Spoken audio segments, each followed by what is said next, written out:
ரெண்டாவது, இப்போ தோட்டமாக ஆண்டவர் இஸ்ரவேல்கிட்ட வர்றார். மத்தேயு சுவிசேஷம் 15ஆம் அதிகாரம் 24வது வசனம் வாசி.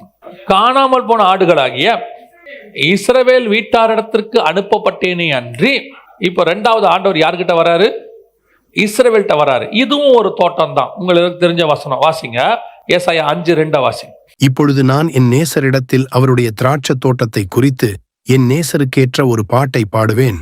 என் நேசருக்கு மகா செழிப்பான மேட்டிலே ஒரு திராட்சை தோட்டம் உண்டு. என் நேசருக்கு மகா செழிப்பான மேட்டிலே ஒரு திராட்சை தோட்டம் உண்டு. இந்த திராட்சை தோட்டம் யாரு? 7வது வசனம் வாசிங்க. 7வது வசனம். சேனைகளின் கர்த்தருடைய திராட்சை தோட்டம் இஸ்ரவேலின் வம்சமே. இப்ப ஆண்டவர் என்ன செய்யறாரு? ரெண்டாவது தோட்டத்துக்கு வர்றாரு. முதல் தோட்டம் ஏதேனுக்குள்ள வந்தார். வந்தா இவர் சத்தத்தை கேட்டு என்ன பண்ணிட்டான்? ஓடி ஒளிஞ்சிட்டான். கடைசியில காணாமலே போயிட்டான். ஆள்டா தோட்டத்தை விட்டு போயாச்சு, முடிஞ்சு. அதுக்கப்புறம் ஆண்டவர்கிட்ட அவன் ஒப்புரவே ஆகல, அவனும் ஆகல, அவன் சந்ததியும் ஆகல.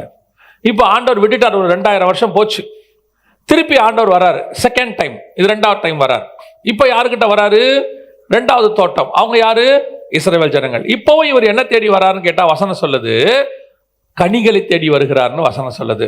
ஒரு ஓமை இருக்கிறது இந்த இடத்துல. லூக்கா 20ல் 10வது வசனத்துல இருந்து இருக்குது. தன் பாகத்தை அதுல ஆரம்பிக்கிறார். இப்படி ஒவ்வொரு ஊழியக்காரரையும் அனுப்புறாரு. ஊழியக்காரரை அனுப்பும்போது அவர்களை அடித்து, ஒரு சிலரை கல்லெறிந்து, ஒரு சிலரை கொலை செய்து போட்டு விட்டார்கள். இதே காரியம் மத்தேயு சுவிசேஷம் 21ஆம் அதிகாரத்திலையும் இருக்கு. கொன்று போட்டார்கள் அப்படின்னு இருக்கு. இப்ப கடைசியா என்ன நடக்குதுன்னு பாத்தீங்கன்னா 13வது வசனம் வாசிங்க. அப்பொழுது திராட்சை தோட்டத்தின் எஜமான், நான் என்ன செய்யலாம்? எனக்கு பிரியமான குமாரனை அனுப்பினால் அவனையாகிலும் கண்டு அஞ்சுவார்கள் என்று எண்ணி அவனை அனுப்பினான். இப்போ 2வது முறை இயேசு வந்ததுக்கான ஓமை இது.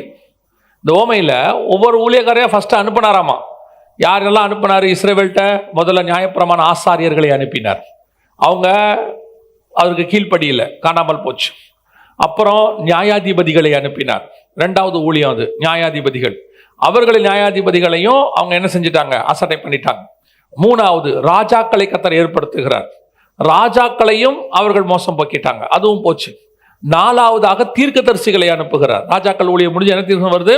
தீர்க்கதரிசிகள் ஊழியம், அதுவும் போச்சு. இப்போ எல்லாம் முடிச்சுட்டு கடைசியா யார் வர்றது? குமாரன் வருகிறார், இயேசு வருகிறார்.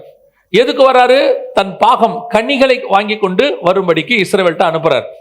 இப்ப இஸ்ரவேலுடைய கனி என்ன? அந்த வசனம் வாசிங்க பிரதர். ஏசாயா 5:7 வாசிங்க.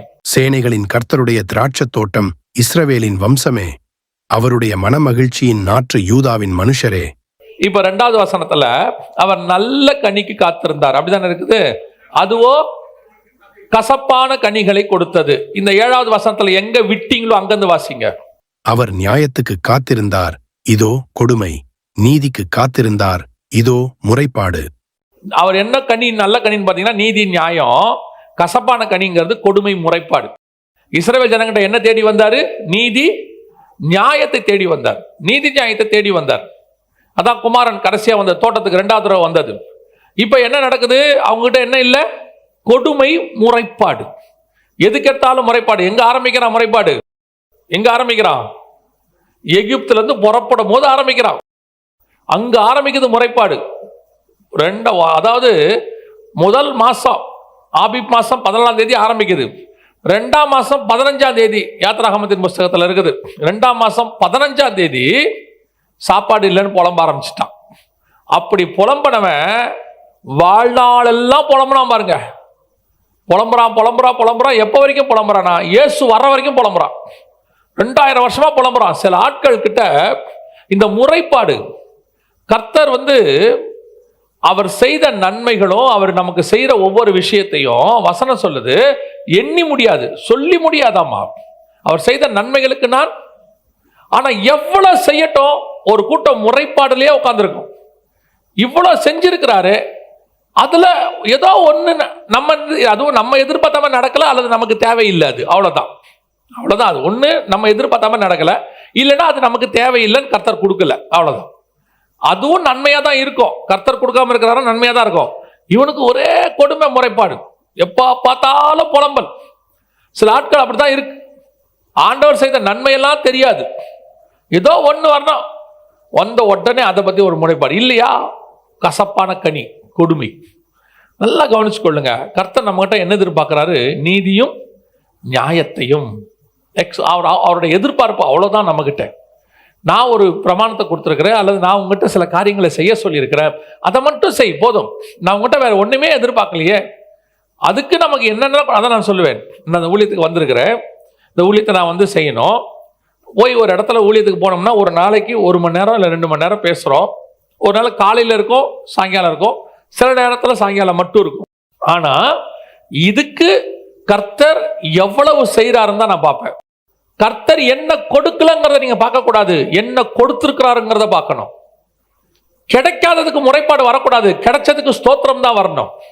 நீங்க கிடைச்சதுக்கு ஸ்தோத்திரம் பண்ணி பாருங்க, கர்த்தர் இன்னும் தர வல்லமை உள்ளவராய் இருக்கிறார்.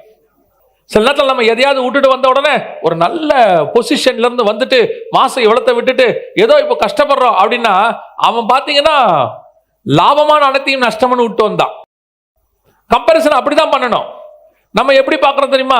ஐயோ எவ்வளோ ஆண்டவருக்கு பரவாயில்ல, நம்மளும் நல்லா தான் ஆண்டவருக்கு பண்றோம், ஒன்றும் பண்ணல. நான் இப்போ சொல்றேன், நீங்கள் வாழ்நாளெல்லாம் அவருக்கு எதை செய்தாலும் அவர் நமக்கு செய்ததுக்கு அது ஈக்குவலே ஆகாது. அது ஈக்குவலே ஆகாது. நீங்க என்ன வேணா செஞ்சிருங்க, ஒரு நாளைக்கு 12 மணி நேரம் கூட வேலை செஞ்சிருங்க, நீங்க 58 வயசு வரைக்கும் கூட செய்யுங்க, 60 வரைக்கும் செய்யுங்க, அவர் சிந்தின ரத்தத்திற்கும் அவர் கொடுத்திருக்கிற மீட்பிற்கும் தரப்போகிற பரலோகத்திற்கும் எள்ளளவும் ஈக்குவல் ஆகாது. அதனால்தான் அவன் சொல்றான், பார்வோன் குமாரத்தின் மகன் எனப்படுவதை வெறுத்து தேவ ஜனங்களோட துன்பத்தை அனுபவிக்க அவன் தெரிந்து கொண்டான். ஏன்? எனக்கு கிடைக்க போற பலன் இருக்குது, இனி வரும் பலன் மேல் நோக்கமாகி. அதோட கம்பேர் பண்ணா இதெல்லாம் ஒண்ணுமே இல்லை. ஆண்டவர் சில டிசிஷன் எடுக்க சொல்வார்.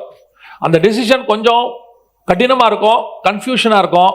அப்படி அந்த டிசிஷன் எடுத்து முடிக்கிற வரைக்கும் யோசிச்சுக்கிட்டே இருப்பேன். உதாரணமா இந்த ஊழியத்துக்கு நான் 2003 ஒப்பு கொடுத்து 2004 வந்தேன். 2003 கர்த்தர் கூப்பிட்டாரு, 2004 வந்தேன். அந்த 1 இயர் 8 மாசம் எனக்கு ஒரு கன்ஃபியூஷன் டைம். அதாவது ஆண்டவர் இந்தியாவுக்கு போன்னு சொல்லிட்டாரு, ஆனா நடக்கிற சம்பவங்கள்ல எல்லாருமே என்ன போக வேணாம், அங்க போய் என்ன பண்ணணும், அல்லது அங்கேயும் போங்க இங்கேயும் இருங்க, நிறைய கன்ஃபியூஷன். ஒவ்வொரு நாளும் என்னை குழப்பிக்கிட்டே இருப்பாங்க, அல்லது நான் குழம்புவேன், அவங்க இல்லாட்டி நான் குழம்புவேன். உண்மைதானா, போய் என்ன பண்ண போறோம், திருமணமாகி ஒரு மகன் இருந்தா என்ன செய்ய போறோம், ஏதோ பண்ண போறோம், இப்படி ஒரு கன்ஃபியூஷன் இருந்துட்டே இருக்கும். ஆவியானவர் சொல்லிட்டே இருப்பார், நீ போ நீ போ நீ போ போயிட்டே. அது சொல்லுவேன். கடைசியில் அந்த டிசிஷன் எடுக்க ஆவியானவர் உதவி செய்தார். நான் இந்த வரைக்கும் சொல்லுவேன், 21 வருஷம் ஆயிடுச்சு, ஒரு நாள் கூட ஏன்டா இந்த ஊழியத்துக்கு வந்தோம் நான் யோசிச்சதே கிடையாது. நான் எடுத்த டிசிஷன் கரெக்ட்னு இன்னை வரைக்கும் கர்த்தர் எனக்கு நிரூபிச்சுக்கிட்டே இருக்கிறேன். ஆனா அந்த 8 மாசம் ஒரு கன்ஃபியூஷன் இருந்தது பாருங்க. அதோட இப்ப இதோட கம்பேர் பண்ணா அது ஒண்ணுமே கிடையாது. நான் என்ன சொல்லுவேன், அங்க ஒரு வெளிநாட்டில் வேலை பார்த்துட்டு இருந்தேன், அதை விட்டுட்டு வந்தேன். நான் அந்த சாட்சியை நான் பெரும்பாலும் சொல்றது இல்லை. ஏன்னா நான் விட்டுட்டு வந்தேங்கிறதான் பேரு, அதை விட 1000 மடங்கு கர்த்தரை நீங்க பத்திரமாய் பார்த்துக் கொள்ளுகிறேன். நல்ல வேலை விட்டேன்றேன். இப்ப நான் விடாம இருந்தா நான் தான் மாட்டியிருப்பேன். நஷ்டம் எனக்கு தான், அவருக்கு இல்லை. எனக்கு பதிலாக இன்னொருத்தனை யூஸ் பண்ணிட்டு போயிட்டே இருந்திருப்பாரு. அங்க அன்னைக்கு உள்ள நிலைமைக்கு நான் சொல்றேன், ஒரு 70,000 ரூபாய் சம்பளம் கிடைச்சிச்சு. 2003 சொல்றேன், 70,000 சேலரி அன்னைக்கு உள்ள நிலைமைக்கு. நான் சொல்லுவேன், அந்த 70,000 நான் பார்த்திருந்தா இன்னைக்கு எனக்கு கிடைச்சிருக்கிற ஊழியத்தில் கிடைச்சிருக்க ஆத்துமாக்கள், இந்த ஊழியங்கள், இந்த காரியங்கள்லாம் பார்க்கும்போது அது 1% கூட கிடையாது. நான் இப்போ அதை தான் பெருசா அந்த 70,000 வச்சு என் குடும்பத்தை நடத்தியிருப்பேன், என் பிள்ளைகளை கொண்டு போய் வச்சிருப்பேன். சொல்ல முடியாது, இப்போ நான் இருந்த ஊர்லேயே வேலையிலன்னு எல்லாம் இங்கே வந்துகிட்டு இருக்கிறாங்க திருப்பி. அது நடந்திருக்கும். ஆனால் அதை விட்டது என் நன்மைக்காக தானே ஒழிய என் தியாகம்னு அதில் ஒன்றுமே கிடையாது. நம்ம வேணா சொல்லிக்கலாம் சாட்சியில், ஆண்டவருக்காக ஒரு நாள் அதை நான் விட்டேன். ஆண்டவர் சொன்னார், விட்டெல்லாம் செத்த, நான் உன்னை முன்னாடியே கூப்பிட்டு வந்துட்டேன். விடாமல் இருந்ததா என்ன ஆயிருக்கும், யோனா மாதிரி மீன் வைக்குள்ள போய் ஏதாவது பிரச்சனையாகி வந்திருப்போம். அப்படி சொல்லாமல் இப்போ கொஞ்சம் கௌரவமாக சொல்கிறோம், ஆண்டவருக்காக விட்டு விட்டு வந்தோம், இல்லைன்னா அடிச்சு பிடிச்சி வந்தோம், அப்படிதான் சொல்ல வேண்டி வந்திருக்கும். அதான் சொல்றேன், சில நேரத்தில் ஆண்டவர் டிசிஷன் எடுக்க சொல்லும் போது நாம் இருக்கிறத விட அது பார்க்கறதுக்கு நமக்கு தெரியாது. ஆனா அவர் வச்சிருக்கிறதான ரிசல்ட் இருக்குல்ல, அது இது எல்லாத்த விட 1000 மடங்கு பெருசா இருக்கும். அப்ப நாம விட்டதை பெருசா நினைக்க கூடாது, கிடைக்கிறத பெருசா நினைக்கணும். அதைத்தான் மோசே சொல்றாரு, இனி வரும் பலன் மேல் நோக்கமாகி நான் பார்வோன் குமாரத்தின் மகன் நான் சொல்லி இதை விடுறதுக்கு நான் ரெடியாக இருக்கிறேன். பல நேரங்களிலே இதுதான் நடந்துகிட்டு இருக்கு. ஆண்டவர் உங்ககிட்டையும் எங்கிட்டையும் கனிகளை எதிர்பார்க்கிறார். நம்ம என்ன பண்றோம், முறைப்பாடு, ஐயோ இதுக்கு அங்கேயே இருந்திருக்கலாமே, இதுக்கு அதை பண்ணியிருக்கலாமே. பல நேரங்களில் நம்ம எடுக்கிற டிசிஷன், திருப்பி யாருக்கும் ஆண்டவர் சொல்றாரு, பல நேரம் நீங்கள் எடுக்கிற டிசிஷன் இன்னைக்கு இப்போ பார்க்கறதுக்கு அற்பமாக இருக்கும், ஆனால் முடிவு சம்பூர்ணமாக இருக்கும். நீங்க ஒரு நாள் ஆண்டவர்கிட்ட சந்தோஷப்படுவீங்க, நல்ல வேளை ஆண்டவரை நான் இந்த டிசிஷன் எடுத்தேன், என்னை எடுக்க வச்சிங்க, இல்லைன்னா நான் என்ன ஆயிருப்பேன். கௌரவமா ஆண்டவர் கொண்டு வந்து வச்சு வருவான். அல்லேலூயா. அந்த கனிகளை எதிர்பார்த்தார். இவன் என்ன பண்ணிட்டான் தெரியுமா? இவனால கனி கொடுக்க முடியல. கொடுமை, முறைப்பாடு. கடைசியில் என்ன பண்ணிட்டானா? வாசிங்க, லூக்கா எழுதின சுவிசேஷம் 20ஆம் அதிகாரம் 16வது வசனம் வாசிங்க. அவன் வந்து அந்த தோட்டக்காரரை என்ன நடந்துருமா? முடிவு என்னவா இருக்கும்? சங்கரிச்சு தோட்டக்காரரை க்ளோஸ் பண்ணிடுவானா. இதுல கொடுமை என்னன்னா, போன தடவை ஃபர்ஸ்ட் டைம் வந்தபோது அவர் என்ன பண்ணிட்டாரு? அவனை துரத்திட்டாரு, தோட்டத்தை வச்சுக்கிட்டாரு.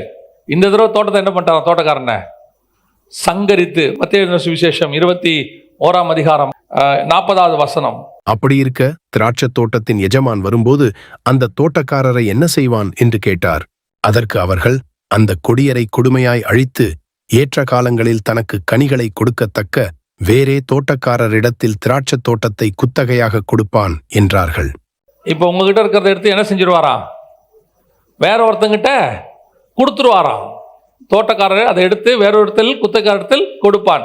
ஆனா லூக்கால அப்படி சொன்ன உடனே அவங்க என்ன சொல்றாங்க பாருங்க. அப்படி சொன்ன உடனே 20ஆம் அதிகாரம் 16வது வசனம். அவன் வந்து அந்த தோட்டக்காரரை சங்கரித்து திராட்சை தோட்டத்தை வேறு தோட்டக்காரரிடத்தில் கொடுப்பான் அல்லவா என்றார்.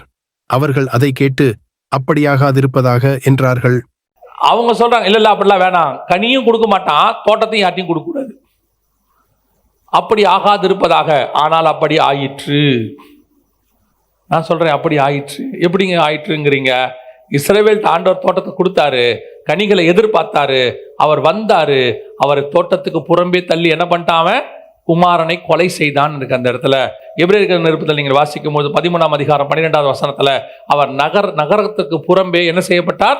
கொலை செய்யப்பட்டார். இப்போ நடந்துருச்சு. ஆனா வசனம் சொல்லுது, அதை எடுத்து வேறு ஒருத்தர் கையில் கொடுப்பான். அவங்க சொல்றாங்க அப்படிலாம் ஆகாதிருப்பதாக. ஆனா ஆயிடுச்சு. அவர் எடுத்து இன்னொருத்தர் கையில கொடுத்துட்டாரு. அந்த இன்னொருத்தர் வேற யாரும் இல்ல, நம்ம தான் அந்த இன்னொருத்தர். இஸ்ரவேல் எடுத்து யார்கிட்ட கொடுத்துட்டாரு? நம்ம கிட்ட கொடுத்துட்டாரு. புறஜாதியாகிய நம்ம கிட்ட கொடுத்துட்டாரு. பவுல் எழுதுறாரு, இந்த தேவ ஆராதனைகளும் வாக்கு தத்தங்களும் நம்முடைய மூத்த சகோதரராகிய இஸ்ரவேலுக்கு உரியதே, அந்த ஒலிவ மரத்தில் விட்ட வைக்கப்பட்ட காட்டு ஒலிவ மரம் இப்ப நம்ம கிட்ட கொடுத்துருக்கிறார். நல்லா கவனிச்சுக்கொள்ளுங்க, இதுதான் இருக்கிறதுல டேஞ்சர். ஃபர்ஸ்ட் வந்தபோது என்ன பண்ணாரு? அவன் தப்பு பண்ணா துரத்திட்டாரு, தோட்டத்தை வச்சுட்டாரு, திரும்பி வரதுக்கு வாய்ப்பு இருந்துச்சு. ஆனா இந்த தடவை வசனம் சொல்லுது, தோட்டத்தை எடுத்து வேறே தோட்டக்காரரிடத்தில் கொடுப்பான். உங்ககிட்ட என்கிட்ட இருக்கிற அழைப்பு, உங்ககிட்ட என்கிட்ட இருக்கிற கர்த்தருடைய தரிசனம், உங்க மேலே என் மேலே கர்த்தர் வச்சிருக்கிற வாக்கு தத்தம், அது பிரத்யேகமானது, ஸ்பெஷல். அது நமக்கு ஆண்டவர் ரொம்ப விசேஷமா வச்சிருக்கிறார். அதை நம்ம செய்யலன்னு வச்சுக்கோங்களேன், அதை எடுத்து அப்படியே இன்னொருத்தர் கையிலே கொடுப்பார். நம்ம கண்ணுக்கு முன்னாடி அது நடக்கும். அதுதான் இருக்கிறதுலே கொடுமை. நான் எப்பவும் சொல்லுவேன், ஆண்டவர் உங்களை ஒரு வேலை சொல்ல சொன்னாரா, ஒரு காரியத்தை விட சொல்றாரா, ஒரு காரியத்தை செய்ய சொல்றாரா, தைரியமா செய்யுங்க. அது உங்களுக்குரியது. வான்னு சொன்னா வாங்க, செய்யன்னு சொன்னா செய்யுங்க, போன்னு சொன்னா போங்க, அவ்வளவுதான். அது ஒரு நாளும் நீங்கள் பெறப்போகிற ஆசீர்வாதத்துக்கு நீங்கள் விட்டது ஈடே ஆகாது. பல மடங்கு அதிகம் தருவார். தைரியமா வனாந்தரத்துல கால் வைங்க, தைரியமா செங்கடல நடங்க.